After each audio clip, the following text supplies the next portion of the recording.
Good afternoon. House Democrats are outraged by the amount of fraud that has been discovered in state programs and are committed to taking strong action to address it. Every single dollar of fraud is unacceptable. And that's because every single dollar of fraud is, number one, taxpayer money, but number two, it's dollars that are intended to go to among the most vulnerable people in Minnesota. Kids with autism, homeless people, people with significant disabilities. Who steals from kids with autism?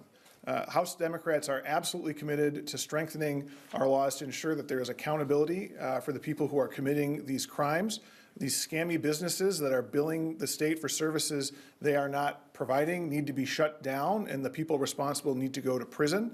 And then we need to strengthen program integrity measures to ensure that this never happens again. The package that we are putting before you today is comprehensive in that respect. It includes strong measures on accountability to ensure that we catch fraudsters, and ideally catch them before the fraud occurs. Fraud prevention is a major priority of our caucus. But in addition to accountability, it includes comprehensive reforms to our Medicaid service programs in order to ensure that these programs are not targeted in the future, including getting at the root of the cause here, which is the drift towards privatization that's been happening over many years that has created space for this kind of scammy, fraudulent activity. We also want to focus on areas of fraud that are occurring that aren't Medicaid related. So when we see businesses defrauding our state's unemployment system, for example, by misclassifying workers, or when we see businesses or individuals defrauding our state's tax system by filing fraudulent tax returns, that is equally outrageous to us. That also compromises public trust in government. It also wastes taxpayer dollars, and it also infects the most vulnerable people in Minnesota. So we will take a really comprehensive approach to fraud this year and every year until we put the issue to bed. Now I'm going to turn it over to some members to describe some of the provisions in the proposal. Good afternoon. Let me be clear. Every dollar stolen from state programs or services by bad actors is a dollar taken away from a senior, a child, or a person with disabilities who depend on that support.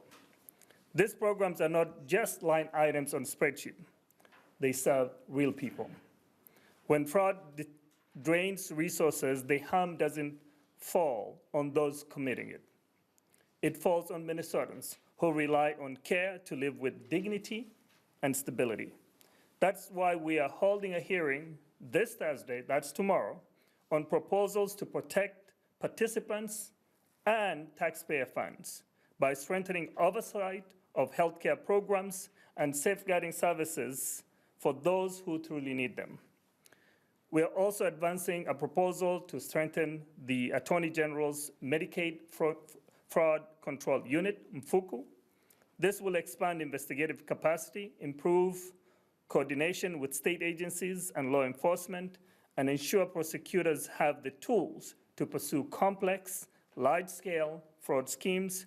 It will help recover stolen funds, hold perpetrators accountable to deter future abuse.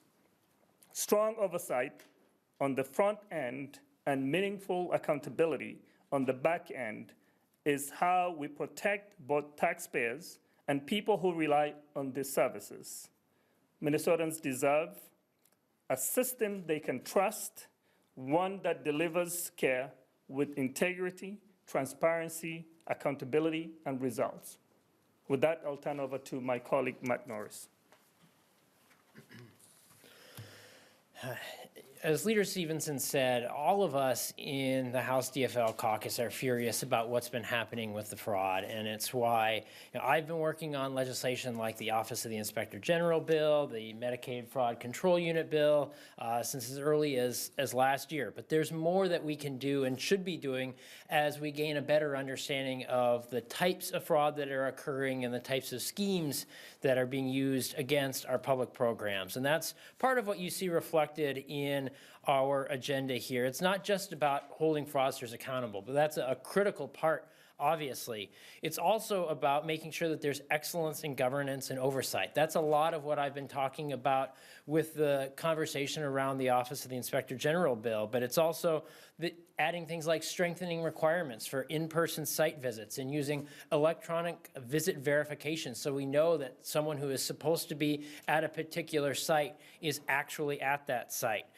Strengthening the systems that we rely on, strengthening our IT systems and things like background checks, fingerprinting. Leader Stevenson mentioned too, not just in the Medicaid space, but cracking down on misclassification fraud, tax fraud that is occurring against our state. We also have to look at how do we legislate differently. There is a business model of fraud, and they have made our public programs their mark. What we have seen is a trend over many decades toward privatizing government services.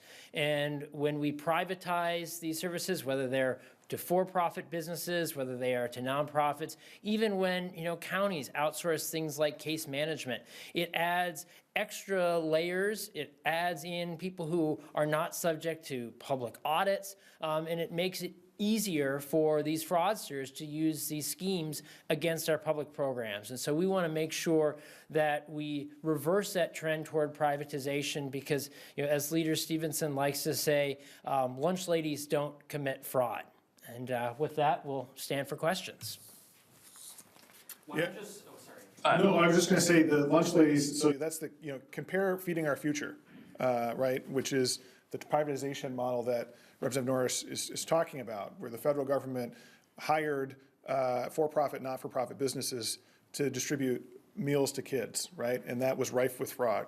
Compare that to the free lunches and breakfast program that the DFL passed without a single Republican vote in 2023, which relies on our public schools. That program does not have fraud because lunch ladies don't commit fraud, right? When you have that public program with direct accountability, you close the opportunity for fraud that exists, as we are finding, when you have a privatization model that allows for other layers to be in there. So sorry, go ahead. No, I'm sorry about that. I kind of was a bit excited there, I guess. So why not just strengthen the ability to audit and have oversight with the existing system that's there? Right now, we've had this multi-decades drift towards privatization of all these services, and it's pretty entrenched. So why not take action today or this session to do more to boost oversight there rather than drag things back? And maybe I'm assuming that that's the overall goal, but we want an all of the above approach. So we want to take actions today that ensure additional accountability, that do strengthen existing systems, whether they're at the BCA, at the Attorney General's office, in the Office of Inspector General that exists in the Human Services Department, at the Legislative Auditor, and you'll see proposals on this list that address a lot of those issues. We also want to have a focus on making sure this never happens again. And that's where the privatization piece comes into play as the ultimate solution, is to get rid of the opportunities that these scammy businesses are using to defraud the government. But we can do other things this year that are about fraud prevention. We've been having this discussion on the floor about the Office of Inspector General, and the hang-up right now is that we want to put provisions in that bill that would empower the Inspector General to do fraud prevention work, and Republicans will not allow that amendment on the bill. We don't think it's enough to just hold accountable people who have committed fraud. We want to make sure this never happens again in the future. And we're not going to let that bill move forward until we have a permanent solution to fraud. And we think that should be the goal, is preventing fraud so it doesn't happen in the first place. It isn't good enough just to lock up the people after the fact. Can you speak more to that issue? Obviously, there was the whole song and dance on the floor of trying to bring that bill up today. And I'm wondering if you can talk about why not keep law enforcement within the agency? That's a big criticism of the Norris bill, is that the law enforcement agents are no longer within the Office of Inspector General. Well, I can speak to that, but I want to return to what I was just saying first, which is that our focus is on prevention. And if you watched the hearing yesterday, Representative Norris offered several amendments to put fraud prevention into that OIG bill, and they were all voted down by the Republicans on the committee. That is our priority. In terms of law enforcement, we have tried over recent years to have a clear focus of where the law enforcement authority rests on fraud at the BCA. Just last session, we created a fraud unit at the BCA, taking the Commerce Fraud Bureau away from the Department of Commerce, putting it at the BCA, and there's a concern that when you have redundancies, when you have multiple layers of law enforcement, you make it harder for the left hand to talk to the right hand, and having it really in one spot adds clarity. I don't know if you have anything to add to that. But actually, if I say one last thing about that, the superintendent of the BCA, Drew Evans, not a partisan figure, I think makes a really compelling case as to why this is an important way to fight fraud, to have the law enforcement piece centralized at the BCA. Sorry, go ahead. Oh, no, totally fine. My apologies. You've got about a dozen bills that you're putting forward in this package. Is there one of those bills you feel as though you could fast track to get passed on the floor, that you would see the buy-in from the other side? Boy, I would like to think that most of these are things that we could work together and do quickly. When we talk about implementing electronic visit verification or beefing up the Medicaid fraud control unit, I would love to think that we could move quickly. I think that one of the problems about this debate, particularly this year, though, to be honest with you, has been that it's too focused on the idea that there's one bill that's going to solve this problem, or one bill that should be the focus, when really this problem requires a lot of bills to solve. And it's a problem that we actually have been working on for years, and we've passed a lot of bills, including bills that address some of the topics we're talking about today. I mentioned just last year we created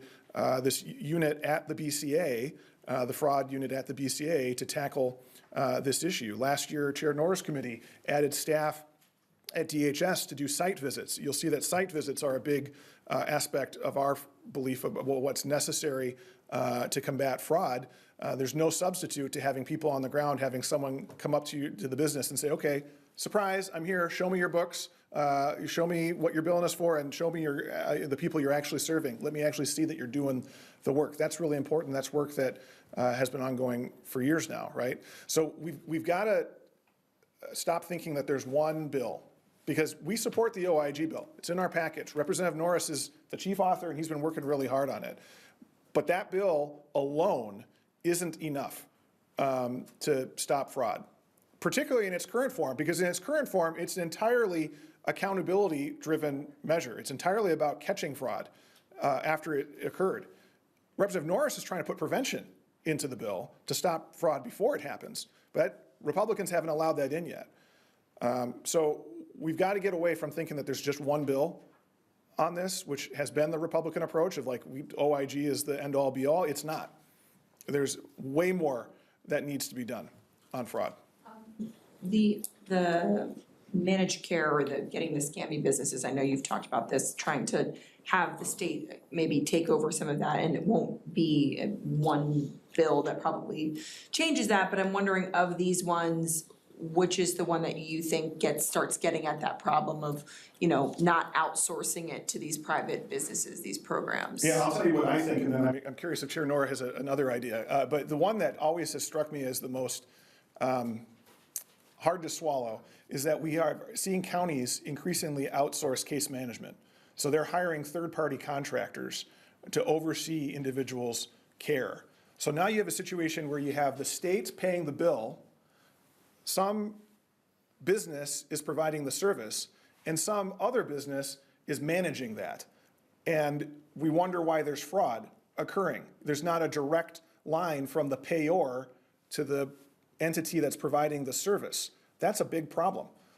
So we want to force counties to bring those third-party contractors back in-house and actually do the management. And by the way, I think it's time to have a serious conversation about the role that the counties have in Medicaid services. How many states do this? A dozen, I think?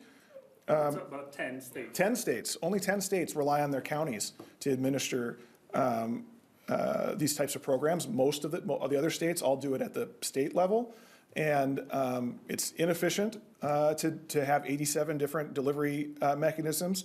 And I think particularly at a time when we're facing financial challenges, we should really look towards using this as an opportunity to restructure the way we deliver those programs. But county case management would be mine. Do you have another one on privatization? Leader Stevenson said it well. So we are one of 10 states whereby it's a state supervised, county delivered, and tribal government. So that conflicts with the work that we're doing here to make sure that the counties are partners in solving some of these problems. Do you know how many counties are using these third-party? And then if they are using them, is forbidding them from using them in the future, would that be an added cost to the counties that they might have to go to their property taxpayers to, if they were bringing it in-house? I'm wondering if they're doing it as a cost-effective measure. So the funding that goes to the case management comes from the state directly to the county. So whenever they outsource, they're also sending the resources to the outsourced entities. So yes, there'll be some cost to the counties as they do their regular business, but it's really important for us to look through the system and say, where are we failing to deliver a good program? When the Republicans had their anti-fraud press conference last week, a couple of them did mention updating our systems in terms of IT systems with Department of Human Services and also the counties. But they said that would probably cost hundreds of millions of dollars. I know Steve Elkins on your side has given similar estimates. Do you have any specific legislation where you would propose appropriating money to update these systems? I think that there are several bills that get at that because there's several systems. We did just last year, for example, allocate money to update the system for child protection, which is obviously not a Medicaid delivered service, SSIS. But it's a great example because it's the same problem. That computer program was so old it didn't have a copy-paste feature. Many of the programs that are involved in the Medicaid space are, Oregon Trail vintage programming. You got to remember what DOS is in order to be able to run them. But there is a significant price tag. In some of these cases, there's also a federal match, and so you can leverage federal dollars. SSIS, for example, I think we put in, I can't remember. Maybe 15 million? 50, yeah, but it was like almost, I think it was a double, or was it? Match, Yeah, it was a match. So more trying to get like a Medicaid waiver from the federal government instead of state legislation to do that? No, it's not a waiver. It's, there are federal programs that provide matching dollars when we upgrade technology. So if we appropriate money to upgrade the technology, there'll be federal matching dollars in some cases. Do you think the money's there to do that if it does cost hundreds of millions, given the financial outlook of the state right now? When you look at the problems we are having with fraud, the ability to save money in the long term by investing some money up front and curing the technology, it's a no-brainer. Again, our focus is on making sure this never happens again. In order to do that, we need to close the vulnerabilities in the system. One of the vulnerabilities is that we have ancient technology. How much engagement have you guys been having with the other side of the aisle here? You obviously need at least one of them to vote with you on all these things. I've looked through most of these bills and I don't see a single Republican author on any of them. And I'm just wondering if there is engagement at all. Yeah, absolutely. I mean, Representative Norris is talking to folks about his bill. Our chairs are talking to their counterparts. And I would just note, it's early in session, right? I mean, nobody should get too worked up by, a gimmicky floor vote on, week 2 of session. We know how this works, right? I mean, it's a long way from here to May 18th. And there's a lot of conversations that need to happen and probably need to not happen on the House floor, but need to happen in more constructive settings. Do you envision that this will all come together as a big fraud prevention bill, or will these run individually? I mean, let the chairs speak to that, but I see them running more individually, I think, in this policy year. But go ahead. It's a great question. If there are bills that do not have any financial, if there's no fiscal note attached to it, we're working to get a mini omnibus from the Human Services in collaboration with my co-chair so that we can get things done quickly. Are any of these ones that you have on this list stick out as ones that wouldn't require any money? I mean, I know Medicaid Fraud Control Unit that Representative Norris talked about this morning does allocate more money for FTEs in addition to some policy things in there too. It does require money.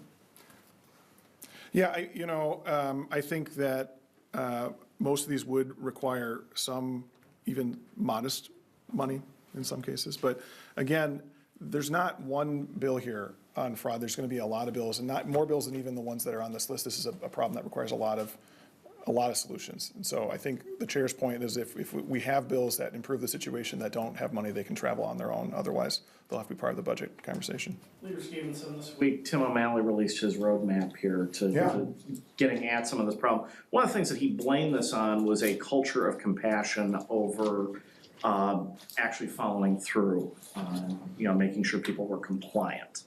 How do you address some of that with some of this legislation?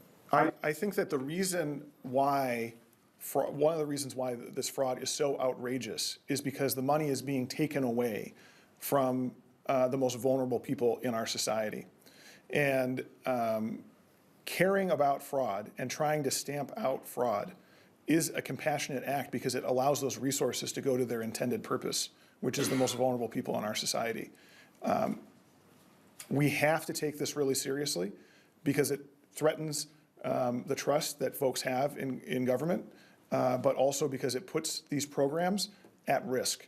I really believe that there are folks on the other side of the aisle that believe that this is their opportunity, use fraud as a reason to get rid of these programs, to use it as a pretext to get rid of the programs, which would be disastrous for some of the most vulnerable people in our society. It would be disastrous for people with disabilities, for seniors, for homeless people, for kids with autism.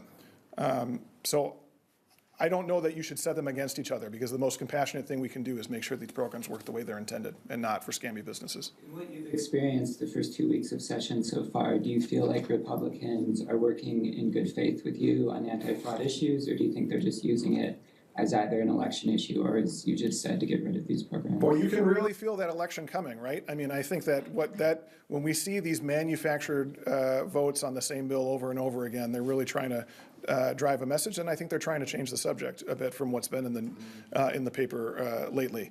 I'm hopeful that as the session goes along, that we can have more constructive conversations again that aren't really going to occur on the House floor and in the form of gotcha votes. I'm hopeful that those conversations can happen. Republicans last week also mentioned that they wanted to pass some measures that would maybe hold people accountable within agencies for letting fraud go unchecked. One of the examples given was what Judy Randall found in an OLA report about retroactively dating some documents to show that they did something when they didn't, they being, I guess, people within DHS. Is there any room for DFL support on those? And I guess what do you make of maybe that premise that there is some things that maybe the officials in the agency aren't doing and they should be doing? Anyone who, first of all, no one is above the law, and there needs to be accountability for anyone who violates the law. And backdating forms is in violation of the law. It is outrageous that would happen. And there should be accountability for that. And our caucus supports accountability for anyone who's engaged in fraud enterprise, whether they're scammy businesses or people who have enabled that happening. So we believe in accountability. We believe no one's above the law. And that's why, for example, last week we tried to bring a bill to the floor to have the BCA investigate the deaths of Alex Preddy and Renee Good. Because we thought that there should be accountability for law breaking. We think it here too. We're not selective in who we think should be held accountable for breaking the law. Representative Norris, yesterday in committee, you said that you were proposing changes to the OIG bill in part because some of the provisions were too expensive and some were unconstitutional. In particular, you referenced the governor being able to appoint the OIG as a method to make it constitutional. How is the governor appointing the OIG? How is that? What is the constitutionality there? Yeah. So the bill in its current form places the Office of the Inspector General within the executive branch. And I think there's a lot of really good reasons for that, and that's why through those 4 caucus talks last year, we ended up in a place where there was consensus among all 4 caucuses that it made sense to place the OIG within the executive branch. If we place the OIG in the executive branch, under the Constitution, separation of powers principles, the governor has to ultimately be the one to determine who gets appointed to that office.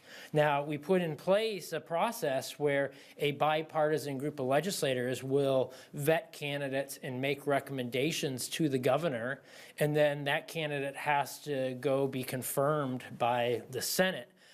But there's clear consensus from both the legislators involved in the negotiations around the OIG bill. I've had conversations with the 3 main other ones. Consensus from nonpartisan staff as they're advising us. Consensus from the Office of the Legislative Auditor when I've consulted them on this bill, that in order for it to be constitutional and ready to get down to business on day one and not be held up in endless court challenges, we ultimately have to let the governor be the one to make that final selection. And House Republicans say that the governor is railroading the OIG bill by getting involved. Is that true? Has the governor's staff been involved in these working group things just to work on provisions? The governor's staff has not been involved in any working group. I don't see any way that the governor has been blocking progress on this. The 2 members who are on the fraud prevention committee, there was a bill that came out of committee earlier this week. I wonder if you can talk about, has there been any additional conversation behind the scenes since that's moved forward? Yeah, so Representative Dave Pinto, the lead on the Fraud Prevention State Agency Oversight Committee representing the southwest part of St. Paul. The bill that you're referencing, as I recall, was one, Chris, now I'm blank, remind me again, it was the... Oh, right, the notice for disclosure, right, yeah. So you'll recall that we tried to amend the bill, and the version that came out of committee does have some flaws. It was better than the version that was introduced, which would have mandated disclosure even if it would have impaired an investigation, which seemed like a really obvious problem. The language in the bill as introduced by Representative Hudson would have just taken out any provision for possibly interfering with an investigation, which is a very important point. I have had some further conversations with both Representative Hudson and a few other folks. I don't know what the status of that is.